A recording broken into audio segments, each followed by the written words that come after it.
in Lebanon of our language, his sayings usually just crop in normally, without quoting, oh, this is Gibran, but you just say them. But my father was particularly sort of against anything that had to do with status or image. And I think Gibran really sort of addressed that, in that, just because, you wear nice clothes, your morality is not what you appear to be just because of your clothes. So things like that, and especially to do with the clergy, which is something very sort of relevant now. But yeah, it's very hard to sort of pinpoint a time when Gibran appeared. I think he was just there, And Hadia, for you, you talked a lot about that beautiful quote, "Work is love made visible," of Gibran. Yes, I mean, I loved Gibran's work because he had some beautiful work in literary Arabic. His poetry in Arabic, it's just uplifting, musical, just amazing. And then he had some beautiful work in English. But I could relate to him because of his life in Lebanon and because of his life in Boston, New York, and Paris. And he, although he went to the United States when he was only a little child, he went back to Lebanon and went to quite a prestigious school called Hikmi, the translation of it being wisdom. And he did his secondary schooling there. So I could relate to him because I had done my secondary schooling in Lebanon and then came to Australia. And what inspired me about him, the fact that he really was able to understand the West, challenge himself about what the West meant to him, contribute to the West, while at the same time being very true to Lebanon, although it wasn't the Lebanon of the time, because he saw it as corrupt and degenerate, but it was his own image of Lebanon. And that's exactly how I felt. When we left Lebanon in 1969, as you know, that was before the Civil War, which broke out in 1975. However, my father worked for American Express, and he was very intuitive, and he had some insider's knowledge about how unstable Lebanon would be. Although at the time when we left Lebanon, Lebanon was very stable and at the top economically, socially, and so on. And I remember the last year when I was at school, not to brag, but I used to be top every year in my school. Last year, I was invited to give a speech to assembly. And we were talking about it, and Loubna remembers it because she was at the same school.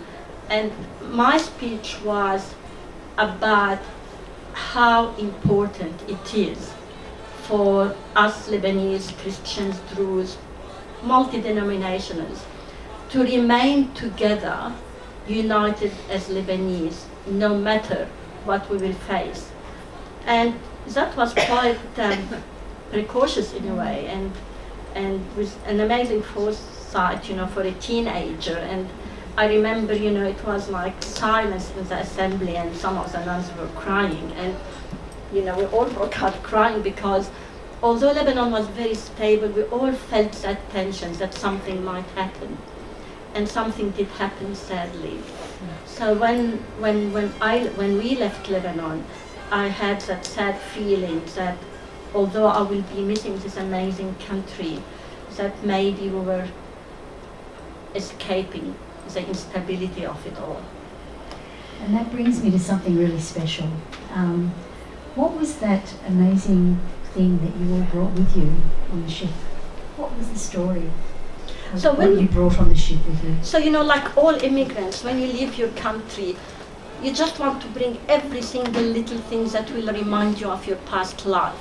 Like my father was 45 and my mother was 42 and I was 18 and so on. So you hold on to every little tiny thing that remind you of your past life, your past identity.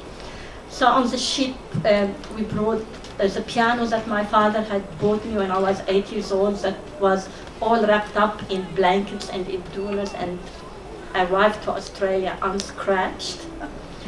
Every single book we had in English, Arabic and French, and I would say maybe 1,000 books. And a lot of them remain in our homes between myself, my sisters and my brothers. Even school reports, you know, and marks and photographs and even music books, you know, like, which I continue to have, you know, like all the classical music that we learned, we brought with us. And my grandmother, and we brought my grandmother with us as well. And my grandmother was 65. It's interesting because one of my grandmother, my maternal one, was illiterate. My other grandmother, my paternal one, was extremely learned. She spoke fluent English, she taught English, she taught Arabic. She was the editor in the Middle East of a magazine, which was a church magazine, and she was a published writer in Arabic. She wrote historic fictions. But we were very attached to both our grandmothers, and the one who came with us, I remember vividly how absolutely amazed she was when we were on the ship and the radio was speaking Italian, not Arabic, and she said, "What a clever radio! That learned to speak another language so quickly." Quick question. Thank you, Hadia.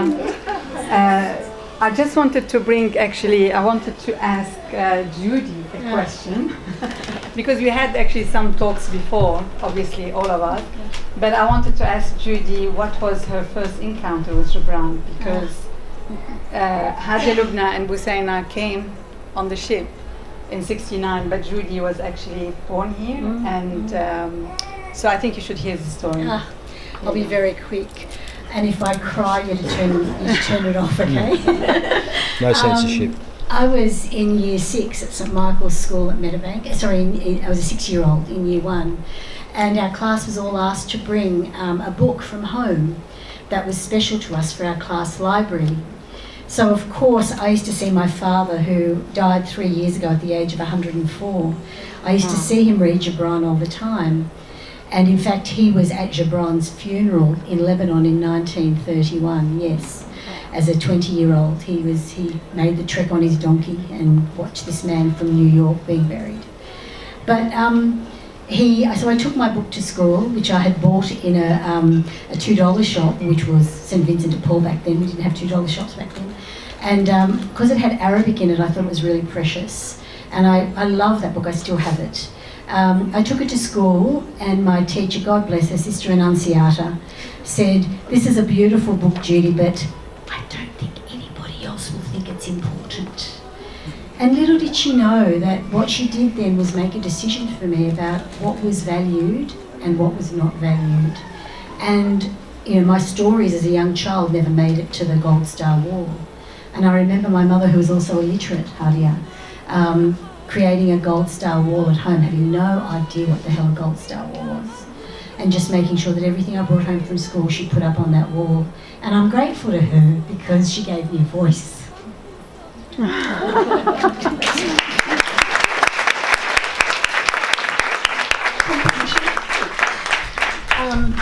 Loubna, I want to go to you because you have a voice. Thank you, finally. See what I have to put up with? Can you imagine these amazing 4 women trying to get one answer to one question without being told off? Loubna, I know one of my first encounters with you. I remember going home